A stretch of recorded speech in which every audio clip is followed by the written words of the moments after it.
யோபுவினுடைய புஸ்தகம் 22வது அதிகாரம் 28வது வசனத்தில், in the book of Job chapter 22 and verse 28, தேமானியனான எலிப்பாஸ் யோபுவை பார்த்து இப்படி சொன்னான், நீர் ஒரு காரியத்தை நிர்ணயம் பண்ணினால் அது உமக்கு நிலைவரப்படும், உம்முடைய பாதைகளில் வெளிச்சம் பிரகாசிக்கும். நீர் ஒரு காரியத்தை நிர்ணயம் பண்ணினால் அது உமக்கு நிலைவரப்படும், உம்முடைய பாதைகளில் வெளிச்சம் பிரகாசிக்கும் என்று எலிப்பாஸ் யோபுவை பார்த்து சொல்லுகின்றான். யோபுவினுடைய நிலைமை வெளிச்சத்தை வெறுக்கும் நிலைமை. யோபுவினுடைய நிலைமை லைட் ஆஃப் பண்ணிட்டா நல்லது என்று நினைக்கின்ற நிலைமை. ஏன் அப்படிப்பட்ட நிலைமை தெரியுமா?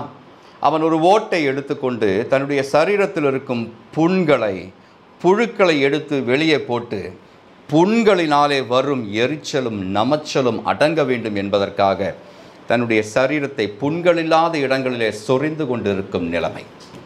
யோபு ஒரு நீதிமான், ஒரு பக்தன். அவன் பாவத்திற்கு விலகி பொல்லாப்புக்கு விலகி உத்தமனாய் நடக்க, சன்மார்க்கனாய் நடக்க தன்னை தேவனுடைய கைகளிலே ஒப்பு கொடுத்தவன். அந்த யோபுவிற்கு ஒரு பரீட்சை கொடுக்கப்பட்டது.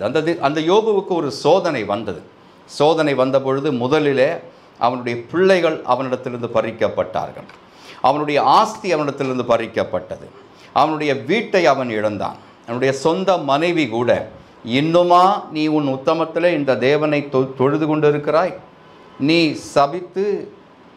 அவரை சபித்து உன் பிராணனை விட்டுவிடு என்று சொல்லும் அளவுக்கு அவனுடைய மனைவியினுடைய உதவி கூட அவனுக்கு கிடைக்காமல் போயிற்று.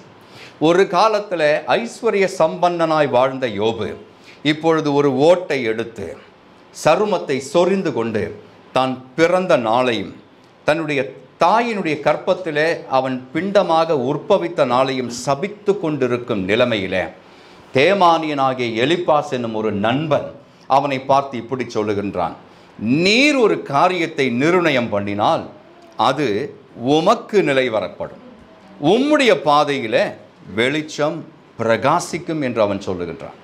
அவனுக்கு இப்பொழுது வெளிச்சம் அல்ல தேவை. அவனுக்கு இப்பொழுது வேண்டியது சுகம், சரீர சுகம். அவனுக்கு வேண்டியது மனதில் கொஞ்சம் அமைதி. அவனுக்கு வேண்டியது இறந்து போன பிள்ளைகள் திரும்ப வருவார்களா என்ற கேள்விக்கு பதில்.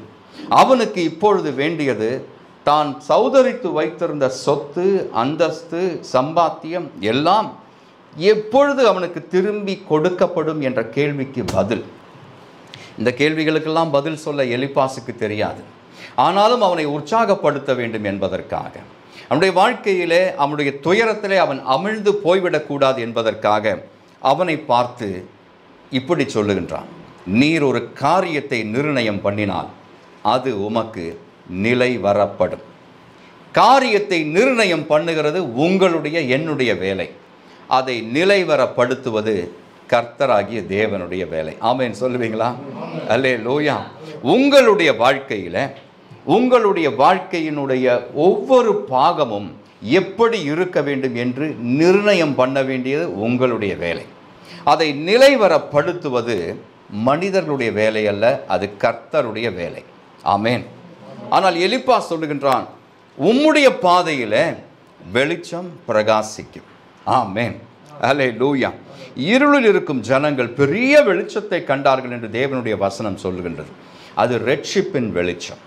அந்த ரட்சிப்பின் வெளிச்சத்தை குறித்து தேமானியனாகிய எலிப்பாஸ் இங்கே பேசவில்லை. யோபு ரட்சிக்கப்பட்டவன், யோபு நீதிமான், யோபு கர்த்தரை தொழுது கொள்ள தெரிந்தவன், யோபு தன்னுடைய பக்தியிலே உத்தமனாய் இருக்கின்ற மனுஷன். இப்பொழுதும் கூட அவனுக்கு அவ்வளவு சோதனை வந்திருந்த பொழுதும் அவன் தேவனை சபிக்கவில்லை. தன்னை பழித்து கொண்டான், தான் பிறந்த நாளை சபித்தான், தன்னோடு இருந்த நண்பர்களை நொந்து கொண்டான். நீங்களெல்லாம் எனக்கு ஆறுதல் சொல்ல வந்திருக்கிறீர்கள் என்று நீங்கள் நினைத்து கொண்டிருக்கிறீர்கள். ஆனால் என்னுடைய உபத்திரவத்தின் மேலே உபத்திரவத்தை நீங்கள் கூட்டுகிறவர்களாக இருக்கிறீர்கள் என்று அவர்களை நொந்து கொண்டான்.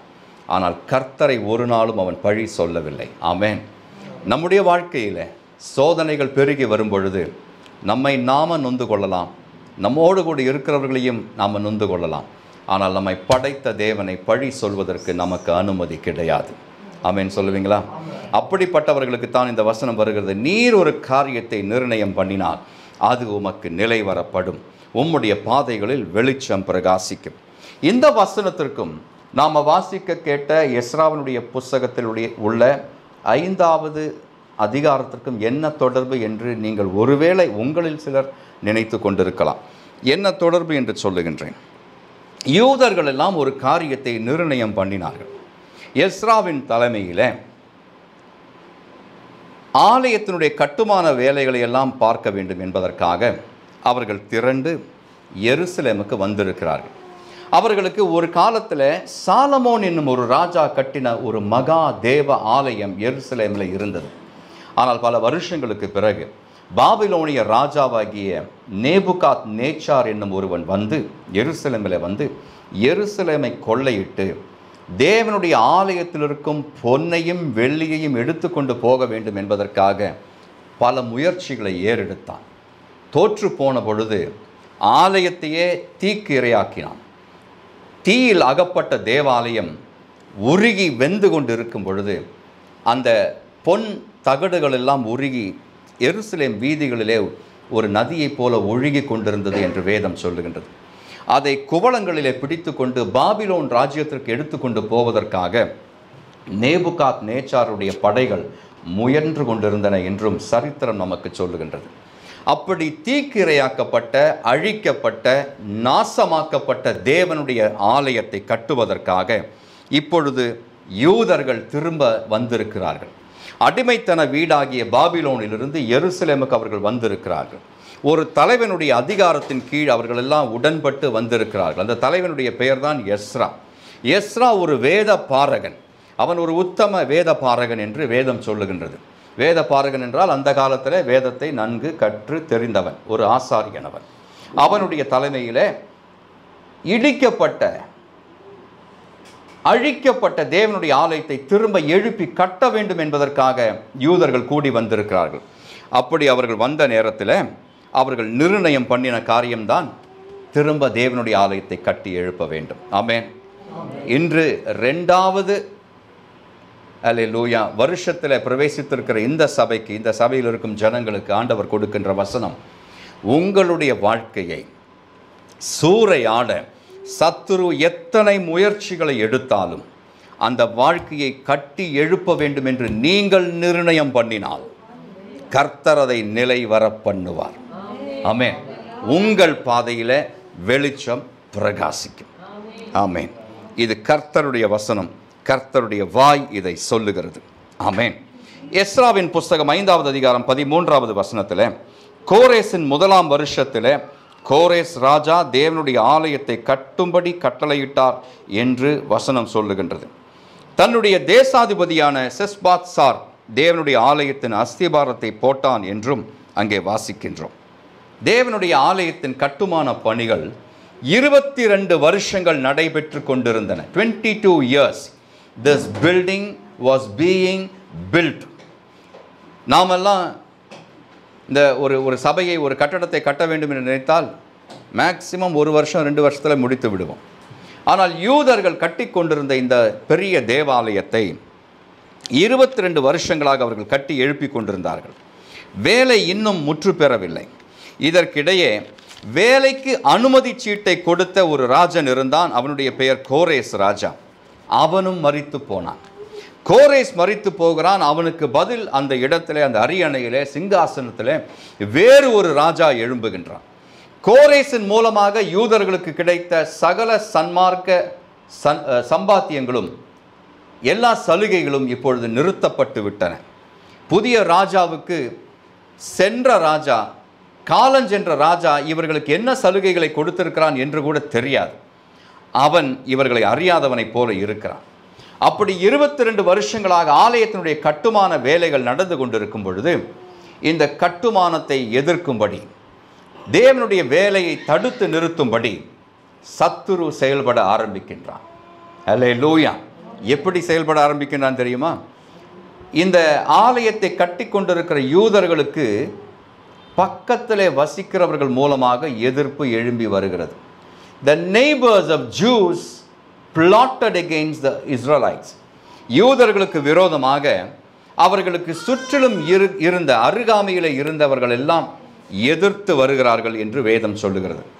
தத்னா என்னும் தேசாதிபதியும் சேத்தார் பொஸ்னா என்னும் மனிதனும் இஸ்ரவேலரின் ஆலய பணிக்கு விரோதமாக கடிதம் எழுதினார்கள் என்று வேதம் சொல்லுகின்றது. நான் யோசித்து பார்த்தேன். என்னுடைய வீட்டை நான் கட்டி கொண்டிருக்கும் பொழுது பல வருஷங்களுக்கு முன்பு, ஒரு 15-16 வருஷங்களுக்கு முன்பு என்னுடைய வீட்டை நான் கட்டி கொண்டிருக்கும் பொழுது கட்டுமான பொருட்கள் சாலையில் இருந்தன. கொஞ்சம் மணல், கொஞ்சம் செங்கல் எல்லாம் இருந்தது. அதே தெருவில் வசித்து கொண்டிருந்த ஒரு மனிதன் போலீஸுக்கு ஃபோன் போட்டு சொன்னான், இந்த மணலும் இந்த செங்கல்லும் இங்கே இருக்கிறதுனால சாலையில் போக்குவரத்து நெரிசல் உண்டாயிருக்கிறது, போக்குவரத்து பாதிக்கப்பட்டிருக்கிறது, நீங்கள் ஏதாகிலும் செய்ய வேண்டும் என்று சொன்னான். காவல்துறையிலிருந்து ஒரு அதிகாரி வந்தார் விசாரிப்பதற்கு. அப்பொழுது நான் வீட்டில் இல்லை, என்னுடைய தகப்பனார் இருந்தார். இதற்கிடையே நான் ஒரு காரியத்தை சொல்ல வேண்டும். என்னுடைய தகப்பனாருக்கு நேற்றைய தினத்தில் 90 வயது நிறைவடைந்தது. தேவனுக்கே மகிமை. நேற்றல்ல, முந்தா நேற்று. 90 years. கர்த்தர் நல்லவர். ஆமென். அல்லேலூயா. அப்போ என்னுடைய தகப்பனார் தான் வீட்டில் இருந்தார். வந்த கான்ஸ்டபிள் அப்பாவை பார்த்து கேட்டார், இதெல்லாம் கொட்டி வச்சுருக்கீங்களே, அது ரொம்ப ஓரமாக தான் இருந்தது, யாருக்கும் ஒரு பாதிப்பும் இல்லை, அழகாக ஒரு லாரி போகும், 2-3 பைக்கும் அது வழியாக போகும், அப்படி தான் நாங்கள் வைத்திருந்தோம். இருந்தாலும் எரிச்சல் உள்ள ஒரு அயலகத்தான் போலீஸுக்கு இப்படி சொன்னதுனால போலீஸ் வந்து விசாரிக்கிறார். பார்த்தா வந்த காவலாளர் பார்த்தார், ஒன்றும் பிரச்சனை இல்லை. இருந்தாலும் சொன்னார், வந்ததுக்கு ஏதாவது கொடுங்க, அதுதானே இந்த ஊர் வழக்கம், வந்ததுக்கு ஏதாவது கொடுங்க என்று சொன்னார். அப்பாவும் ஒரு 100 ரூபாய் எடுத்து அவரிடத்தில் கொடுத்தார். கொடுக்கும் முன் அப்பா கேட்டார், உங்களுக்கு இந்த கம்ப்ளைண்ட் கொடுத்தது யார் என்று எனக்கு சொல்ல முடியுமா என்று கேட்டார். அதுக்கு என்ன சொல்கிறேன் என்று அந்த வீட்டை காண்பித்தார். அந்த வீட்டில் இருக்க மனுஷன் என்று சொன்னார். நமக்கு ஒரு நன்மை உண்டாவதற்கு பல தடைகள் நமக்கு உருவாகும். ஆனால் அந்த தடைகள் நம்மை சுற்றிலும் இருப்பவர்கள் மத்தியிலிருந்து எழும்பி வரும்போது தான் நமக்கு பெரிய ஆச்சரியம். நமக்கு ஒரு நன்மை வரும்பொழுது நம்முடைய சொந்த வீட்டார், நம்முடைய அயலகத்தார் அதை சில நேரங்களிலே பொறுக்க முடியாமல் மொட்டை கடிதாசி எழுதுவது, கோல் சொல்லுவது, இதை மாதிரி பிராது பண்ணுவது என்ற வேலைகளை செய்து கொண்டே இருப்பார்கள். ஆனால் கர்த்தருடைய பிள்ளை, ஒரு விசுவாசி, நல்ல சீஷனாக இயேசுவினுடைய பிள்ளையாக இருக்க விரும்புகிறவர்கள் அதை கண்டு துவண்டு போகக்கூடாது. You must anticipate these problems. இந்த பிரச்சனைகள் வரும் என்பதை நீங்கள் முன்பே கிரகித்து கொள்ள வேண்டும்.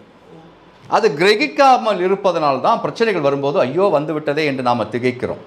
கர்த்தருடைய பிள்ளைகளுக்கு உலகத்திலே உபத்திரவம் உண்டு என்று கர்த்தர் சொல்லி இருக்கிறார். ஆனாலும் திடன் கொள்ளுங்கள், நான் உலகத்தை ஜெயித்திருக்கிறேன் என்று தான் கர்த்தர் சொல்லி இருக்கிறார். ஆமென் சொல்லுவீங்களா? இந்த தத்னா என்பவனும், தத்னா என்ற தேசாதிபதியும், இந்த சேத்தார் பொஸ்னா என்பவனும் யூதர்கள் அல்ல, யூதர்களுக்கு சுற்றிலும் இருக்கிறவர்கள், அயலகத்தார். இவர்கள் மொட்டை கடிதாசி எழுதவில்லை, இவர்கள் பெயரை வைத்தே எழுதினார்கள்.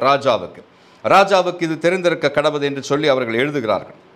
இந்த காரியமெல்லாம் இப்படி நடத்தி கொண்டிருக்கிறார்கள். தேவாலயத்தை கட்டி கொண்டிருக்கிறார்கள். இவர்கள் ஏன் இதை கட்டுகிறார்கள், எதற்காக இதை கட்டுகிறார்கள் என்று கேட்டபொழுது, நாளையத்தினுடைய கட்டுமான வேலைகளுக்கு பின்னால் இருக்கிறவர்களுடைய பெயர்கள் என்ன என்றெல்லாம் கேட்டபொழுது அவர்கள் விசிதமாக விலாவரியாக எழுதினார்கள், சொன்னார்கள் என்று சொல்லி அதை ராஜாவுக்கு கொடுக்கிறார்கள். நீங்கள் ஒரு காரியத்தை நினைத்து கொள்ள வேண்டும். கட்டுமான வேலைக்கு அனுமதி கொடுத்த ராஜா மறைந்து விட்டான், அவன் இறந்து போய்விட்டான். இப்பொழுது இருப்பது புதிய ராஜா, அவனுடைய பெயர் தரியு. தரியுவிற்கும் இதற்கும் எந்த சம்பந்தமும் இல்லை. ஆனாலும் இந்த எதிரிகள், யூதர்களின் எதிரிகள் எழுதுகிறார்கள், இப்படி காரியம் இருக்கிறதா என்று நீர் பார்த்து எங்களுக்கு சொல்லும் என்று எழுதுகிறதை பார்க்கிறோம். தேவனுடைய பிள்ளையே, அநேக நாட்களாக, மாதங்களாக, வருஷங்களாக உங்களுடைய வாழ்க்கையிலே தடைப்பட்டு இருக்கிற அந்த காரியம், that one thing, நினைத்து கொள்ள வேண்டும். 22 வருஷங்களாக இந்த கட்டுமான வேலைகள் நடந்து கொண்டிருந்தன. உங்களுடைய வாழ்க்கையிலும் சில ஆசீர்வாதங்கள் அநேக வருஷங்களாக தடைப்பட்டு இருக்கக்கூடும். அந்த காரியம் நீங்கள் நிர்ணயம் பண்ணும் பொழுது அது நிலைவரப்படும் என்று கர்த்தர் இன்று வாக்கு பண்ணுகிறார். ஆமென். நீங்கள் நிர்ணயம் பண்ணும் அந்த காரியம் இந்த மாதத்திலோ இந்த வருடம் முடிவதற்குள்ளாகவோ நடந்து ஏறும் நிலைவரப்படும் என்று கர்த்தருடைய வாய் சொல்லுகின்றது. ஆமென். அதை விசுவாசித்தால் கைகளை உயர்த்தி ஆமென் சொல்லி தேவனுடைய நாமத்தை மகிமைப்படுத்தி உங்களுடைய சுதந்திர வீதத்தை நீங்கள் பெற்றுக்கொள்ளும்படி கேட்கிறேன். ஹல்லேலூயா. நீங்கள் அதை நிர்ணயம் பண்ணுங்கள், கர்த்தர் அதை நிலைவர பண்ணுவார். உங்களுடைய பாதைகளிலே வெளிச்சம் உதிக்கும். ஆமென். ஆனால் அந்த காரியம் தாமதமாகி கொண்டிருக்கிறதே, இன்னும் பூரணமாகவில்லையே என்று நீங்கள் அங்கலாய்த்து கொண்டிருக்கும் பொழுது தேவன் சில செயல்களை செய்வார் என்பதும் கர்த்தருடைய பிள்ளைகளுக்கு தெரிந்திருக்க வேண்டும்.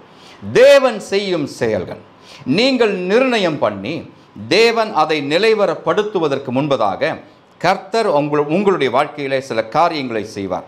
அந்த காரியங்களை சீக்கிரமாக சுருக்கமாக பார்க்க போகிறோம். நீங்கள் கவலைப்படும் கவலை என்ன தெரியுமா? காரியம் இன்னும் கைகூடி வரவில்லையே என்பது. ஆனால் கர்த்தர் சொல்லும் வார்த்தை என்ன தெரியுமா? காரியம் கைகூடி வரலை, அது உண்மை. ஆனால் அந்த காரியம் இருக்கிறது, அது நிர்மூலமாகி போகவில்லையே, அதுவே என்னுடைய கிருபை என்று கர்த்தருடைய பிள்ளையை பார்த்து ஆண்டவர் சொல்லுவார். ஆமென். இஸ்ரவேலின் நடுவில் எஸ்ராவின் காலத்தில் ஆலய வேலையில் கர்த்தர் செய்த 6 காரியங்களை இன்று உங்களுக்கு காண்பிக்க நான் ஆசைப்படுகின்றேன். தத்னாவும் சேத்தார் பொஸ்னாவும் கேட்கிறார்கள், ஆலயத்தை கட்டவும் மதிலை எடுப்பிக்கவும் உங்களுக்கு கட்டளையிட்டவன் யார்? Who has ordered this work, this project என்று கேட்கிறார். இந்த திட்டத்தை, இந்த வேலையை உங்களுக்கு நீங்கள் செய்யலாம் என்று உங்களுக்கு அனுமதி கொடுத்தவன், உங்களுக்கு கட்டளை கொடுத்தவன் யார் என்று தத்னாயும் சேத்தார் பொஸ்னாயும் கேட்கிறார்கள். அவர்கள் நாமங்கள் என்ன? இந்த கட்டுமான வேலைகளுக்கு பின்னால் இருக்கும் ஆட்களுடைய நாமங்கள் என்ன என்று கேட்கும் பொழுது இஸ்ரவேல் ஜனங்கள் அவர்களுக்கு எதிர்த்து நிற்கவில்லை. கர்த்தருடைய பிள்ளைகள் கவனிக்கணும். அவர்கள் அகம்பாவத்தோடே ஆணவத்தோடே அவர்களிடம் பதில் சொல்லவில்லை. கேட்ட கேள்விகளுக்கு பதில் சொன்னார்கள். They answered all the questions their oppressors asked them. அவர்களை ஒடுக்க வந்தவர்கள், வேலையை தடுத்து நிறுத்த வந்தவர்கள் கேட்ட எல்லா கேள்விகளுக்கும் பதில் சொன்னார்கள். அதுதான் ஒரு கர்த்தருடைய பிள்ளையினுடைய ரெஸ்பான்ஸாக இருக்க வேண்டும்.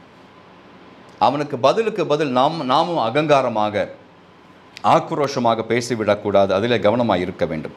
நீதிமொழிகள் 15:1 இப்படி சொல்லுகின்றது. Proverbs 15:1 மெதுவான பிரதி உத்தரம் உக்கிரத்தை மாற்றும், கடுஞ்சொற்களோ கோபத்தை எழுப்பும். எவ்வளவு பெரிய ஆளாக இருந்தாலும் பரவாயில்ல, உங்களை எதிர்த்து வருகிறவன் எவ்வளவு ஆக்ரோஷமாக வந்தாலும் மெதுவாய் பிரதி உத்தரம் கொடுக்க முயற்சி செய்யுங்கள். அது கோபத்தை, அவனுடைய உக்கிரத்தை குறைத்து காண்பிக்கும் என்று கர்த்தர் சொல்லுகின்றார். 1 பேதுரு 3:15 1 Peter 3:15 கர்த்தராகிய தேவனை உங்கள் இருதயங்களில் பரிசுத்தம் பண்ணுங்கள். உங்களில் இருக்கிற நம்பிக்கையை குறித்து உங்களிடத்தில் விசாரித்து கேட்கிற யாவருக்கும் சாந்தத்தோடும் வணக்கத்தோடும் உத்தரவு சொல்ல எப்பொழுதும் ஆயத்தமாயிருங்கள். உங்களை பார்த்து உங்களை சவால் விடுகிற காரியங்களை கேட்கிறவர்களுக்கு மட்டுமல்ல, உங்களில் இருக்கும் சாந்தம், உங்களில் இருக்கும் சாட்சி, உங்களில் இருக்கும் விசுவாசம், இது எப்படிப்பட்டது, எங்கே இருந்து வந்தது என்று கேட்கிறவர்களுக்கும் நீங்கள் பதில் சொல்ல வேண்டும். சாட்சியாக இருக்க வேண்டும். எப்படி? அப்போஸ்தலனாகிய பேதுரு சொல்லுகிறான், சாந்தத்தோடு வணக்கத்தோடு உத்தரவு சொல்ல எப்பொழுதும் ஆயத்தமாயிருங்கள். ஆமென் சொல்லுவீங்களா? இதை இஸ்ரவேல் ஜனங்கள் செய்தபோது தேவன் அவர்களுக்கு செய்த காரியத்தை எஸ்ரா 5:5 நாம் வாசிக்கிறோம். எஸ்ரா 5:5 இந்த செய்தி தரியுவினிடத்திற்கு போய் எட்டுகிற வரைக்கும் இவர்கள் யூதருடைய மூப்பரின் வேலையை தடுக்காதபடிக்கு தேவனின் கண் அவர்கள் மேல் வைக்கப்பட்டிருந்தது. ஆமென் சொல்லுவீங்களா? தேவனுடைய கண் அவர்கள் மேல் வைக்கப்பட்டிருந்தது. எதற்காக? கட்டுமான வேலைகள் தடுக்கப்படாமல் இருக்க வேண்டும் என்பதற்காக. மொட்டை கடிதாசு அல்ல, ஒரு பெயர் போட்ட கடிதாசம் இங்கிருந்து ராஜாவுக்கு போகின்றது. அந்த கடிதாசு அங்கே போய் சேர்ந்து அதற்கு பதில் உண்டாகும் வரைக்கும் கட்டுமான வேலைகளை நிறுத்த வேண்டும். அப்படி ஒரு ஆர்டர், ஒரு ஸ்டே ஆர்டர் இவங்க வாங்கியிருக்கணும். அதை வாங்கலை. ஏன் தெரியுமா? அந்த வேலை தடைபடாதபடிக்கு தேவனுடைய கண் அவர்கள் மேல் வைக்கப்பட்டிருந்தது. யார் மேலே? இவர்களுக்கு விரோதமாக வந்தவர்கள் மேலே. அங்கே இங்கே நகர விடல ஆண்டவர். கர்த்தருடைய பிள்ளைகளுக்கு விரோதமாக வருகிறவர்கள் மேலும் கர்த்தருடைய கண்கள் நோக்கமாக இருக்கும். எதுக்கு தெரியுமா? எச்சரிக்கை கொடுப்பதற்காக, அவர்களை பயமுறுத்தி நிறுத்துவதற்காக.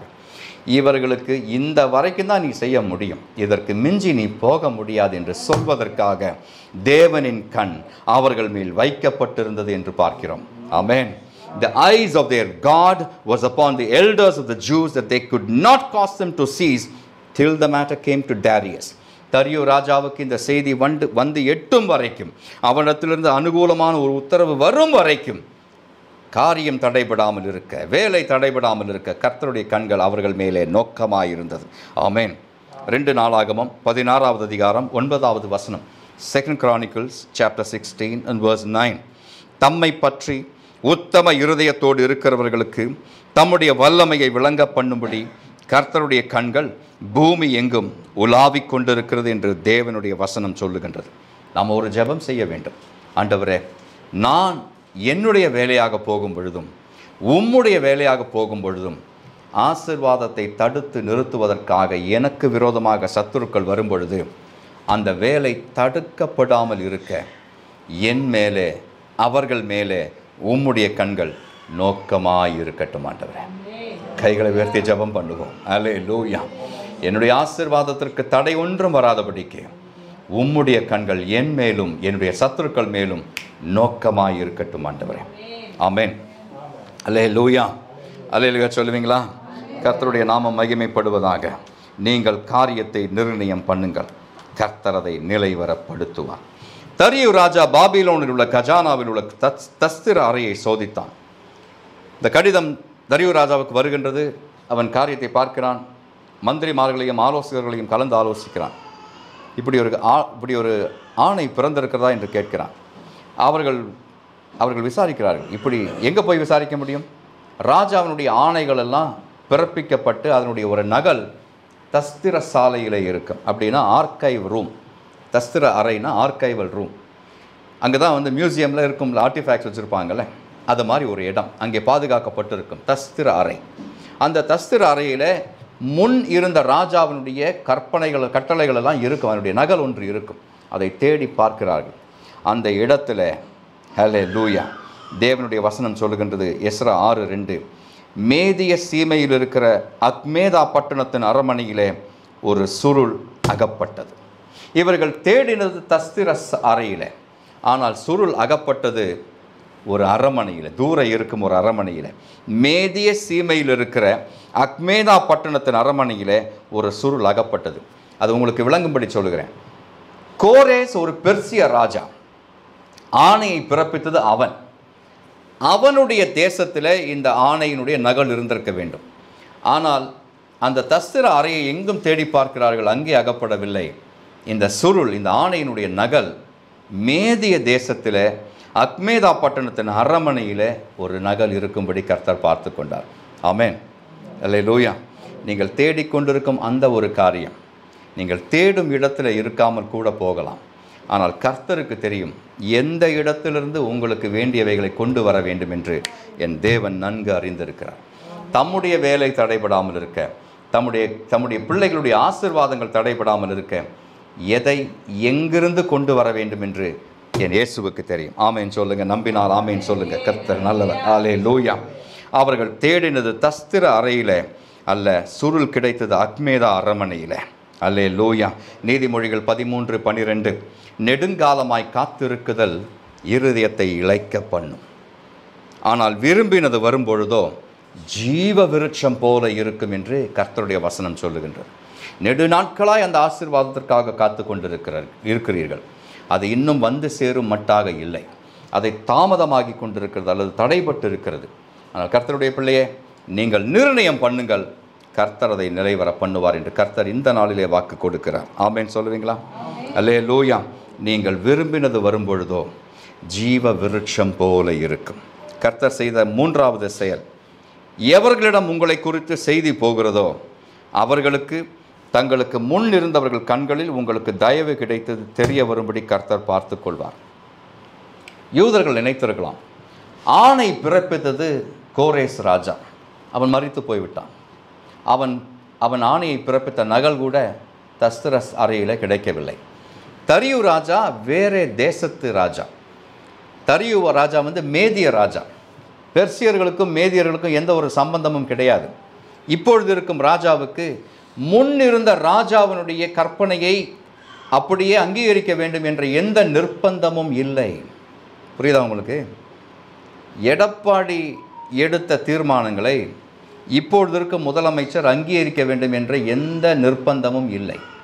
அப்படி இருந்தும் கர்த்தருடைய பிள்ளைகளுக்காக முன் இருந்த ராஜாவினுடைய கட்டளையை இப்பொழுது இருக்கும் ராஜா உறுதிப்படுத்தும்படி கர்த்தர் காரியத்தை நிர்ணயம் பண்ணுகிறார். ஆமென்.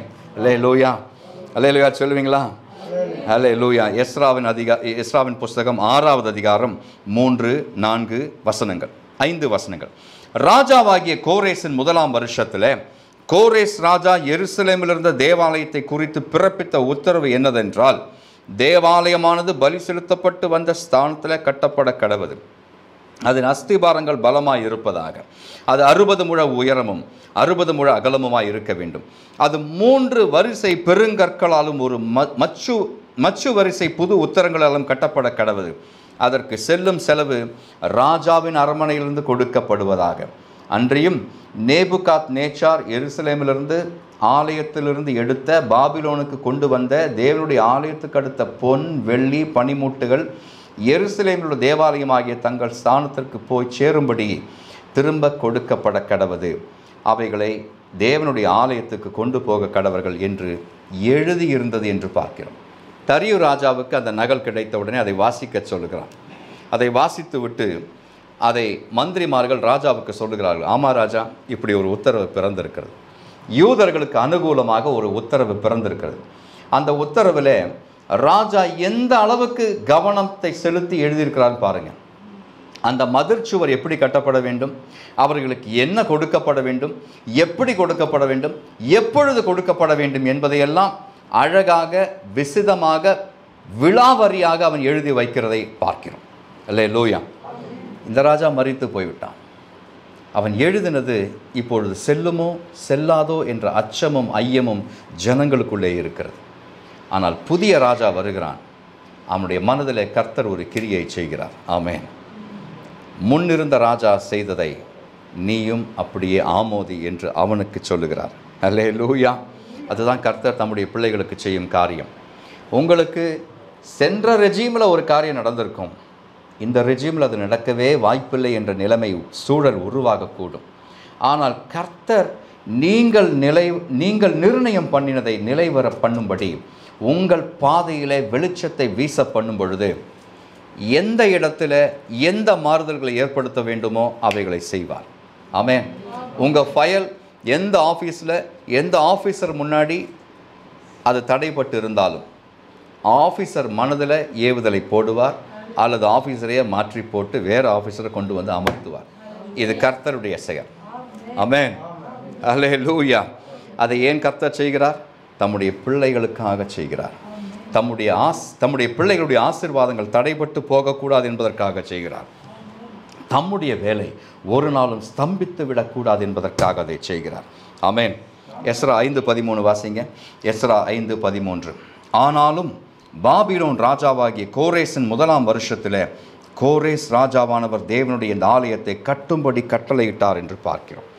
கர்த்தர் தம்முடைய பிள்ளைகளுக்காக செய்த இந்த 3 செயல்களுக்கு பிறகு 4வது ஒரு செயலை செய்தார். அது என்ன என்று சொல்லுகிறேன். எஸ்ரா 6:6. அப்பொழுது தரியு ராஜா எழுதி அனுப்பினதாவது, இப்பொழுதும் நதிக்கு அப்புறத்தில் இருக்கிற தேசாதிபதியாகிய தத்னாயும் சேத்தார் பொஸ்னாயுமாகிய நீங்கள் நதிக்கு அப்புறத்தில் இருக்கிற அப்பர் சாகியரான உங்கள் வகையரா யாவரும் அவ்விடத்தை விட்டு விலகி இருங்கள். அல்லேலூயா. அல்லேலூயா சொல்வீங்களா? தரியு ராஜா கட்டளை பிறப்பிக்கிறான். எந்த ஜனக்கூட்டம் வந்து யூதர்களை பயமுறுத்தி ஆலயத்தின் வேலையை ஸ்தம்பிக்க பண்ணலாம் என்று தீர்மானித்திருந்தார்களோ, யார் இவர்களுக்கு ராஜாவுக்கு கடிதம் எழுதி இவர்களை பயமுறுத்தி விடலாம் என்று நினைத்தார்களோ, அவர்களுக்கு ராஜாவினுடைய உத்தரவு பிறக்கின்றது. என்ன தெரியுமா? நீங்கள்லாம் எவ்வளவு சீக்கிரத்தில் அந்த இடத்துலேருந்து தூரம் போக முடியுமோ தூரம் இருக்கணும், அவர்களை தொந்தரவே பண்ணக்கூடாது என்று சொல்லி கட்டளை பிறக்கின்றதை பார்க்கிறோம். ஆமென் சொல்லுவீங்களா? கர்த்தர் தம்முடைய பிள்ளைகளுக்காக அவர்களுடைய ஆசீர்வாதங்கள் தடைபட்டு விடக்கூடாது என்பதற்காக செய்கின்ற 4வது செயல், உங்கள் சத்துருக்களை உங்கள் எல்லையிலிருந்து தூரம் போகச் செய்வார். ஆமென். ஆமென் சொல்லுவீங்களா? அல்லேலூயா. உங்களை அழிக்க வேண்டும், உங்கள் ஆசீர்வாதங்களை பறித்து கொள்ள வேண்டும், அல்லது உங்களுக்கு வருவதை தடை பண்ண வேண்டும், தடுத்து நிறுத்த வேண்டும் என்று வரும் சத்துருக்களுக்கு கர்த்தர் செய்யும் காரியம், அவர்கள் நினைக்கிறபடி காரியம் போகாமல் புதிய காரியத்தை செய்வார். எந்த இடத்துல வந்து உங்களை பயமுறுத்தலாம் என்று அவர்கள் தீர்மானித்து வந்தார்களோ அந்த இடத்தை விட்டு சீக்கிரமாக விலகி ஓடும்படி கர்த்தர் செய்வார். ஆமென். அல்லேலூயா. சீக்கிரமாக உங்கள் வகையரா யாவரும் அவ்விடத்தை விட்டு விலகியிருங்கள். ஐ லைக் தட் வேர்ட், வகையரா. அவர்களுடைய பெயரை கூட ராஜா சொல்லவில்லை. அல்லேலூயா. தலைவர்கள் பெயரையெல்லாம் எழுதி வைத்தார் ராஜா. தலைவர்கள், அவன் தேசாதிபதி, இவன் அவனுடைய அசிஸ்டண்ட், அவனுடைய பேரெலாம் எழுதிட்டார். இதுக்கு பின்னாடி சில வாளுங்கள்லாம் இருக்குதுங்க. எப்போவுமே ஒரு கவுன்சிலர் வந்தால் கவுன்சிலருக்கு பின்னாடி ஒரு 10 பேர் வருவான்ல, அவன் பேர்லாம் உங்களுக்கு தெரியாமல் இருக்கும். ஆனால் கர்த்தருக்கு எல்லார் பேர்களையும் தெரியும். ஆனால் பேர்களை எல்லாம் சொல்ல அவருக்கு விருப்பம் இல்லை. அவர் சொல்லுகிறார், என்னுடைய பிள்ளைகளுக்கு விரோதமாக வருகிற இந்த கூட்டம், இந்த வகையராக்கள்னால் எட்ஸட்ரான்னு அர்த்தம். எட்ஸட்ரா, அது இது எல்லாம் வகையராக்கள் எல்லாம் இந்த இடத்தை விட்டு சீக்கிரமாய் விலகி இருக்கும்படி பார்த்து கொள்ளுங்கள் என்று கர்த்தர் சொல்லுகிறார். அல்லேலூயா, அல்லேலூயா சொல்லுவீங்களா?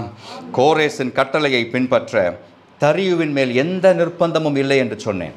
ஆனாலும் நிர்பந்தத்தை ஏற்படுத்தினவர் யார் தெரியுமா?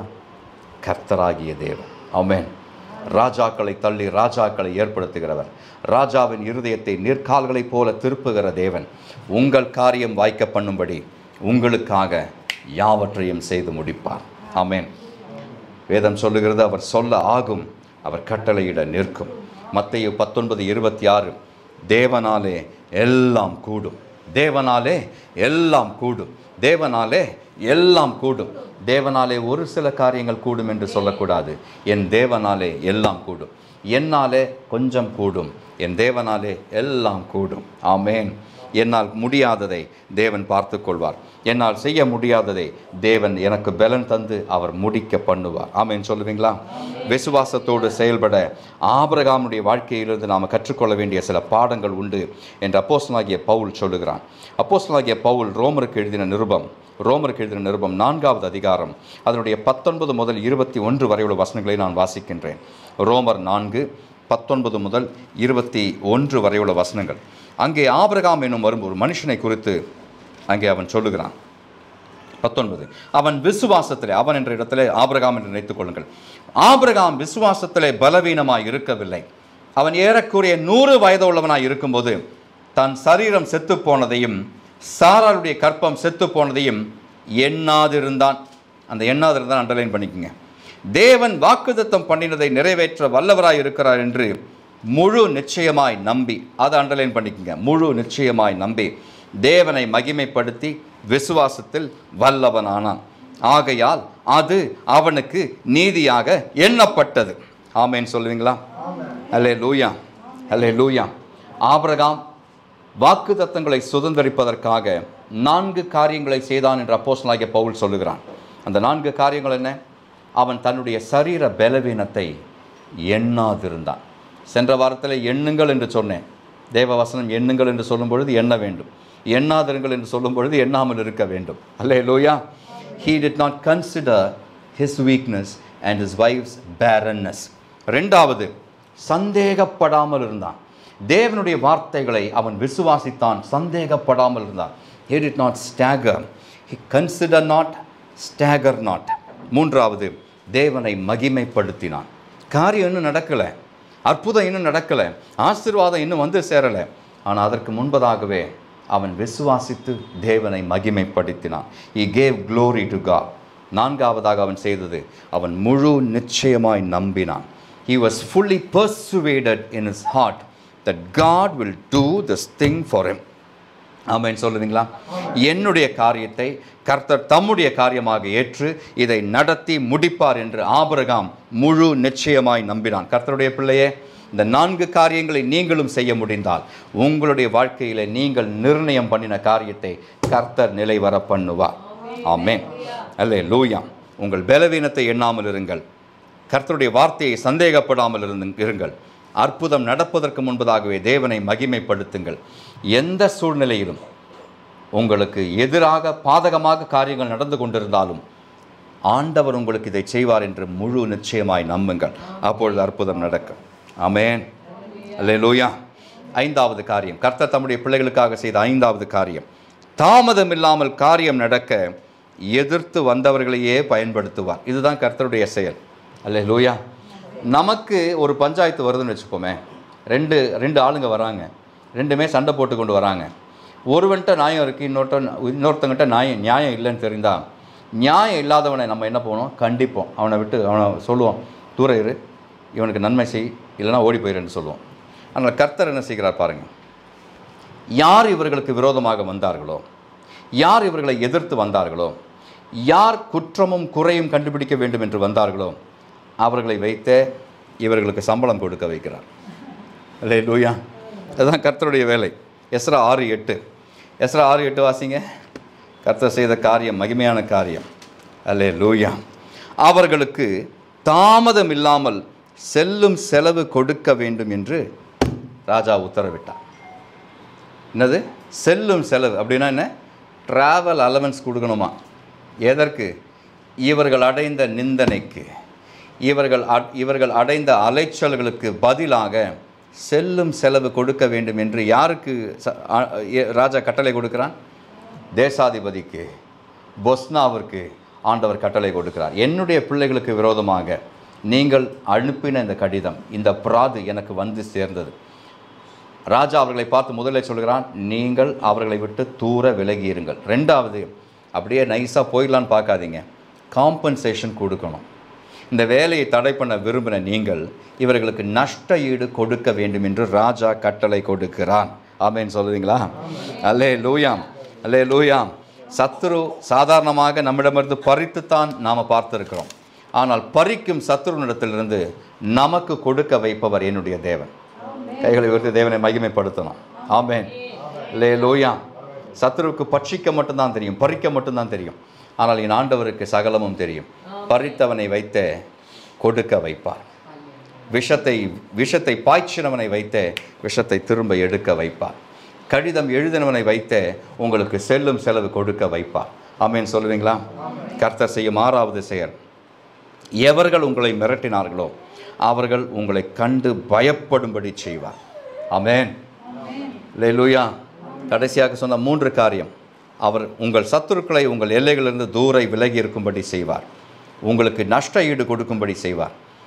3வதாக நான் சொல்லுகிறேன், கர்த்தர் சொல்லுகிறார், எவர்கள் உங்களை பயமுறுத்த வந்தார்களோ அவர்கள் உங்களை கண்டு பயப்படும்படி செய்வார். இது கர்த்தருடைய வார்த்தை. எஸ்ரா 6:11-12. எஸ்ரா 6வது அதிகாரம் 11வது வசனம் 12வது வசனம். ராஜா சொல்கிறான், அவனுடைய கட்டளையில் எழுதுகிறான், பின்னும் நம்மால் பிறக்கும் கட்டளை என்னவென்றால், எந்த மனிதனாவது இந்த கட்டளையை மாற்றினால் அவன் வீட்டிலிருந்து ஒரு உத்திரம் பிடுங்கி நாட்டப்பட்டு அவன் அதிலே தூக்கி போடப்படவும் அது நிமித்தம் அவனுடைய வீடு குப்பை மேடாக்கப்படவும் கடவது. ஆகையால் இதை மாற்றவும் எருசலேமில் உள்ள தேவனுடைய ஆலயத்தை கெடுக்கவும் தங்கள் கையை நீட்டப் போகிற சகல ராஜாக்களையும் சகல ஜனங்களையும் தம்முடைய நாமத்தை அங்கே விளங்க பண்ணின தேவன் நிர்மூலமாக்க கடவர். தரியுவாகிய நாம் இந்த கட்டளையை கொடுத்தோம், இதன்படி ஜாக்கிரதையாய் செய்யப்பட கடவது என்று எழுதி அனுப்பினான். ஆமேன். இதுக்கு மேலே ஒரு கட்டளையே வேண்டாம். ஆமேன், அல்லேலூயா. தேசாதிபதியும் அந்த பொஸ்னா என்னும் மனிதனும் யூதர்களை ஒரு வகை பண்ணிவிடலாம் என்று வந்தார்கள். இவர்களை ஒரு கை பார்த்து விடலாம் என்று வந்தார்கள். அவர்களுக்கு ராஜாவிடத்திலிருந்து 3 கட்டளைகள் பிறந்தது. 1, அவர்களை விட்டு தூர விலகியர், அவர்களை தொந்தரவு செய்யாது. 2, காம்பன்சேஷன் கொடுக்கணும், செல்லும் செலவு கொடுக்கணும். 3வது, இவர்களை பயமுறுத்தலாம் என்று சத்துரு வந்து நிற்கிறான்.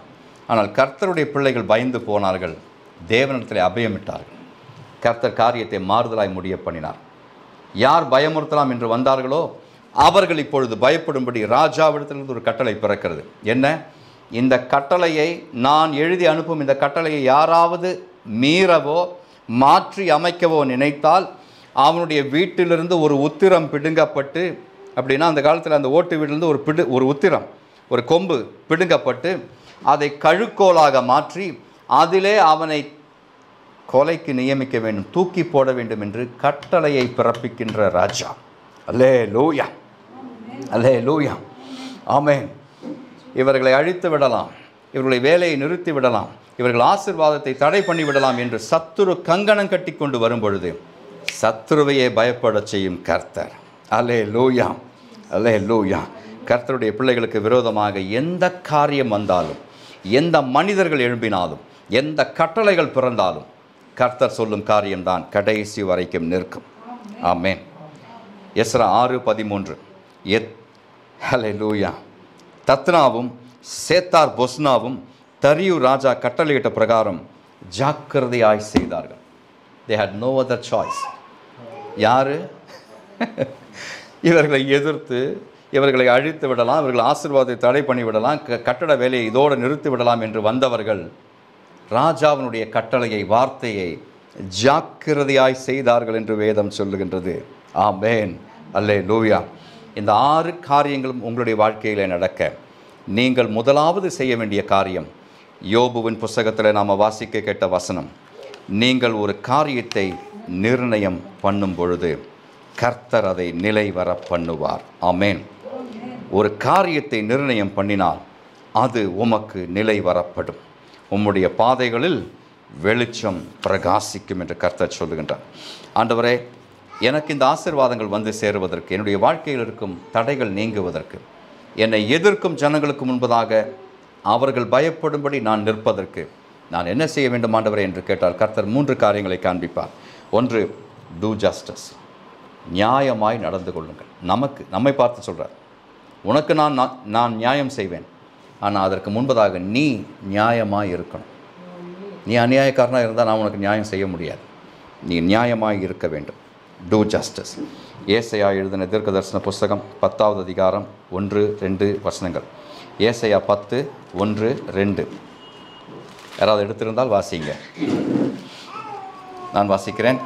ஏழைகளை வழக்கிலே தோற்க பண்ணவும், என் ஜனத்தில் சிறுமையானவர்கள் நியாயத்தை புரட்டவும், விதவைகளை சூறையாடவும், திக்கற்ற பிள்ளைகளை கொள்ளையிடவும், அநியாயமான தீர்ப்புகளை செய்கிறவர்களுக்கும் கொடுமையான கட்டளைகளை எழுதுகிறவர்களுக்கும் ஐயோ, ஐயோ. ஆண்டவர் சொல்லுகிறார், ஐயோ. யாருக்கு ஐயோ? ஏழையை ஒடுக்கிறவர்கள், விதவைக்கு தீங்கு இழைக்கிறவர்கள், அநியாய காரியங்களை நடப்பிக்கிறவர்களுக்கு ஐயோ என்று கர்த்தர் சொல்லுகின்றார். அப்படின்னா நமக்கு என்ன கட்டளைனா, நீ அவர்கள் கூட்டத்தில் இருக்கக்கூடாது. ஐயோ என்று சொல்லப்படும் கூட்டத்தில் உன்னுடைய பெயரோ உன்னுடைய பாதமோ இருக்கக்கூடாது. தூரம் வந்துரு என்று ஆண்டவர் சொல்கிறார். ஆண்டவர் இன்னொரு காரியத்தை சொல்கிறார், நீயும் ஒரு காலத்தில் அடிமையாக இருந்தாய் என்பதை நினைத்துக்கொள். புது வீடு கட்டி போன ஒரு ஆள் அவங்க வீட்டில் வாடகைக்கு வந்தவங்களெல்லாம் ஒடுக்க ஆரம்பித்தாராம். அவர் மறந்து போன ஒரு காரியம், அவரும் நேற்று வரைக்கும் வாடகை வீட்டில் தான் இருந்தார். இதை தான் ஆண்டவர் நமக்கு சொல்லுகின்றார். உன்னை ஆசீர்வாதத்திற்கு என்று நான் அழைத்திருக்கிறேன். நீ வந்த நிலைமையை மறந்து விடார். நீ ஒடுக்கப்பட்டதை மறந்து விடார். நீயும் அடிமையாக இருந்தா என்பதை மறந்து விடார். உனக்கு ஒரு காலத்தில் நீ அடிமையாக இருந்ததுனாலே உனக்கு நீதி நியாயம் மறுக்கப்பட்டது. இப்பொழுது உனக்கு நான் நீதி செய்கிறேன். நீ என்ன செய்ய வேண்டும்? நீ மற்றவர்களுக்கு நீதி செய்ய பழகிக்கொள். 2வது, ஃபியர் காட், தேவனுக்கு பயப்படுங்கள். எரேமியா எழுதின தீர்க்கதரிசன புஸ்தகம் 5வது அதிகாரம் 22வது வசனம். எரேமியா 5:22. எனக்கு பயப்படாதிருப்பீர்களோ என்று கர்த்தர் சொல்லுகிறார். அலைகள் மோதி அடித்தாலும் மேற்கொள்ளாதபடிக்கும், அவைகள் இறைந்தாலும் கடவாதபடிக்கும், கடக்கக்கூடாத நித்திய பிரமாணமாக சமுத்திரத்தின் மணலை எல்லையாய் வைத்திருக்கிறவராகிய எனக்கு முன்பாக அதிராதிருப்பீர்களோ என்று கர்த்தர் கேட்கின்றார். எனக்கு பயப்படாதிருப்பீர்களோ, எனக்கு அதிராதிருப்பீர்களோ என்று கர்த்தர் கேட்கின்றார். ஆமென் சொல்லுவீங்களா? 2வது, கர்த்தருடைய பிள்ளைகளுக்கு ஆண்டவர் சொல்லுகிற 2வது காரியம், தேவனுக்கு பயப்படுங்கள், தேவனுக்கு அதிருங்கள், தேவனுக்கு பயந்து இருங்கள் என்று கர்த்தர் சொல்லுகின்றார். ஆமென். ஏன் தேவனுக்கு பயந்து இருக்க வேண்டும்? தேவன் தான் உங்களுக்கு இவைகளெல்லாம் செய்கிறார். தேவன் நினைத்தால் ஒரு பிரமாணத்தை மாற்ற முடியும், ஒரு பிரமாணத்தை உருவாக்க முடியும். தேவன் நினைத்தால் கட்டளையை மாற்றி போட முடியும், உங்களுக்காக புது கட்டளையை பிறப்பிக்க முடியும். தேவன் நினைத்தால் நீங்கள் தேடுகிற காரியத்தை நீங்கள் தேடுகிற இடத்துல கண்டுபிடிக்க செய்வார். நீங்கள் தேடாத நினைக்காத இடத்திலிருந்து அதை கொண்டு வர செய்வார். ஆமென் சொல்லுவீங்களா? 3வதாக ஆண்டவர் சொல்லுகின்றது, கீப் ப்ரேயிங், கீப் ப்ரேயிங், ஜெபித்து கொண்டே இருங்கள். நீங்கள் நிர்ணயம் பண்ணுங்கள், காரியத்தை நான் நிலைவர பண்ணுவேன். ஆனால் தாமதம் உண்டாகும் பொழுது விட்டு விடாமல் இருங்கள், என்னை மறந்து போய்விடாமல் இருங்கள், ஜெபித்து கொண்டே இருங்கள் என்று கர்த்தர் சொல்லுகின்றார். Keep praying. நீங்கள் நிர்ணயம் பண்ணின காரியம் நிலைவரப்படும் வரைக்கும் என்ன செய்யணும்? ஜெபித்து கொண்டே இருக்க வேண்டும். சபை கூடி வருதலை விட்டுவிடக்கூடாது. அவருக்கு கொடுப்பதை நிறுத்திவிடக்கூடாது. அவருக்கு செலுத்தும் துதிகளை நிறுத்திவிடக்கூடாது. அவருக்கு மகிமை கொடுப்பதை கொஞ்சமும் நிறுத்திவிடக்கூடாது என்று கர்த்தருடைய வாசனம் நமக்கு சொல்லுகின்றது. ஆதியாகமம் 41:32, Genesis 41:32 வேதம் சொல்லுகின்றது, இந்த காரியம் தேவனால் நிச்சயிக்கப்பட்டிருக்கிறது என்பதையும் தேவன் இதை சீக்கிரத்தில் செய்வார் என்பதையும் குறிக்கும் பொருட்டு இந்த சொப்பனம் பார்வோனுக்கு இரட்டித்தது. அல்லேலூயா, ஆமென், அல்லேலூயா. ஒரு காரியத்தை ஆண்டவர் மறுபடியும் ஒருவருக்கு உணர்த்துகிறார் என்றால் ஆண்டவர் எதையோ சீக்கிரமாக செய்ய போகிறார் என்று அர்த்தம். அதுதான் அந்த வசனம் சொல்லுகிறது. பார்வோனுக்கு ஒரு சொப்பனம் வந்தது, அது திரும்பவும் வந்தது. அதனுடைய காரணம் தான் என்ன என்று ஆண்டவர் இங்கே எழுதுகிறார். ஏன் பார்வோனுக்கு சொப்பனம் இரட்டித்தது? இந்த காரியம் தேவனால் நிச்சயிக்கப்பட்டிருக்கிறது என்பதையும் தேவன் இதை சீக்கிரத்தில் செய்வார் என்பதையும் குறிக்கும் பொருட்டு இந்த சொப்பனம் பார்வோனுக்கு இரட்டித்தது. அப்படின்னா அல்லேலூயா, நிர்ணயம் பண்ணினதற்கும் நிலைவரப்படுவதற்கும் இடையே ஆண்டவர் செய்யும் 6 செயல்களை பார்த்தோம். நாம் செய்ய வேண்டிய 3 செயல்களை தான் இப்பொழுது நான் சொல்லிக் கொண்டிருக்கிறேன். 1, do justice. 2, fear God. 3, keep praying. அல்லேலூயா. சொப்பனத்தை இரட்டிக்க பண்ணும் கர்த்தர் தஸ்திர அறையில் அல்ல, அரமனையில் இருக்கும் அந்த நகலை எடுத்துக்கொண்டு வந்து தரும் தேவன். முன்பு போன ராஜாவை, அவனுடைய பிரமாணங்களை இன்று இருக்கும் ராஜாவை கொண்டு ஆமோதிக்க செய்யும் கர்த்தர். இதை ஆண்டவர் ஏன் செய்கிறார்? உங்களுக்காக செய்கின்றார், எனக்காக செய்கின்றார். நம்முடைய ஆசீர்வாதங்கள் நம்முடைய வாழ்க்கையில் கொஞ்சம் கூட குன்றிவிடக்கூடாது என்பதற்காக கர்த்தருடைய கரங்களிலிருந்து நமக்கு நேராக வரும் எல்லா சௌபாக்கியங்களையும் எல்லா சுதந்திரங்களையும் நாம் பெற்றுக்கொண்டு மனமகிழ்ச்சியோடு இந்த உலகத்திலே வாழ வேண்டும் என்பதற்கு ஆண்டவர் செய்யும் காரியம்தான் இந்த காரியம். அல்லேலூயா சொல்லுங்க.